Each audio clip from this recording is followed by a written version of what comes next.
are somebody who understands numbers. आप Indian revenue service में रही हैं, नंबर्स आपको पता है, टैक्स कलेक्शन कैसे होती है, टैक्स की रिक्वायरमेंट किन चीज़ों के लिए होती है।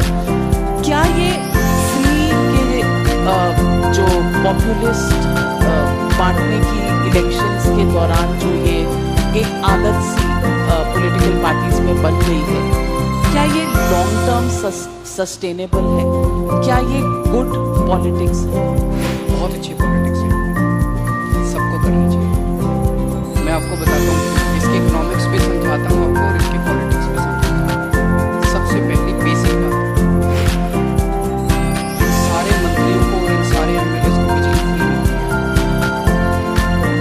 इनको जब बिजली फ्री मिलती है तो उसको फ्री भी नहीं बोलते, और जब जनता को, इनको 4-4 हज़ार यूनिट बिजली फ्री मिलती है महीने की, और मैं जनता को 200 यूनिट फ्री बिजली देता हूं, तो इनको सबको तकलीफ होती है। क्यों? अगर इन मंत्रियों को जो फैसिलिटी मिलती है मैं अपनी जनता को देना चाहता हूं, तो इनको क्यों तकलीफ होती है? इन सारे मंत्रियों को और एमएलएज और एमपीज का सारा इलाज का खर्चा फ्री है। कोई बीमार हो जाए इनके घर का सारा फ्री है। तो अगर मैंने अपने दिल्ली के लोगों का इलाज फ्री कर दिया तो इनको क्यों तकलीफ होती है? जो जो चीजें इन मंत्रियों को और इन संतरियों को मिलती है मैं अपने लोगों को देना चाहता हूं, नंबर 1।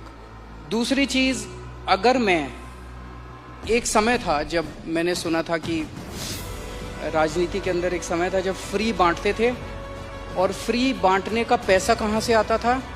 सरकार लोन लेती थी और लोन लेके उस पैसे से फ्री बांटते थे। That is not good economics. अगर मैं, आपके पास जो पैसा है उस पैसे से, उसमें आपके टैक्स नहीं बढ़ा रहा, टैक्स उतना ही है, मैं घाटे में नहीं। आज दिल्ली सरकार पूरे देश में अकेली सरकार है जो फायदे में चल रही है, घाटे में नहीं चल रही।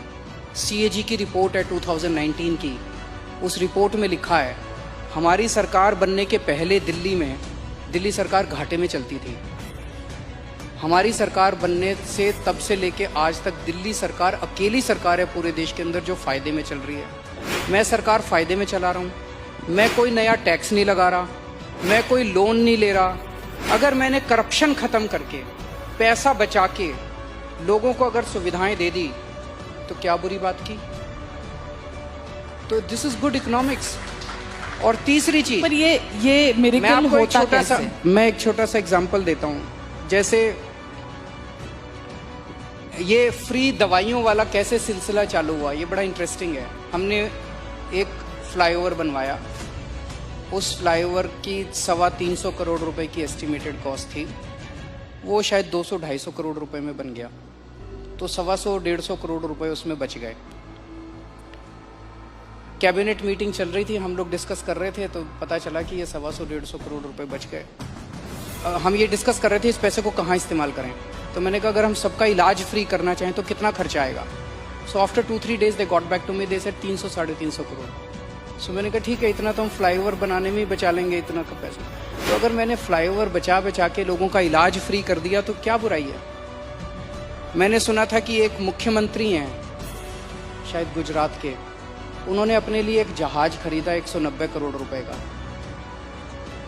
मैंने लिए अपने जहाज नहीं खरीदा, मैंने दिल्ली की सारी अपनी माँ बहनों का डीटीसी बसों में किराया मुफ्त कर दिया, 150 करोड़ का खर्चा आया। बताओ क्या बुराई है?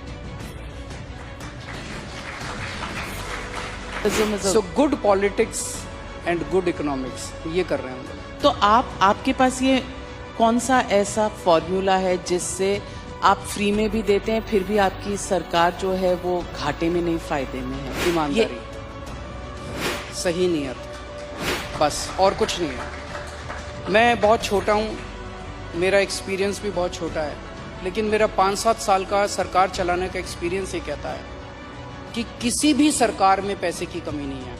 मैं ब्लैंकेट स्टेटमेंट दे रहा हूँ, किसी भी राज्य सरकार में और किसी भी केंद्र सरकार में पैसे की कमी नहीं है, नीयत की कमी है।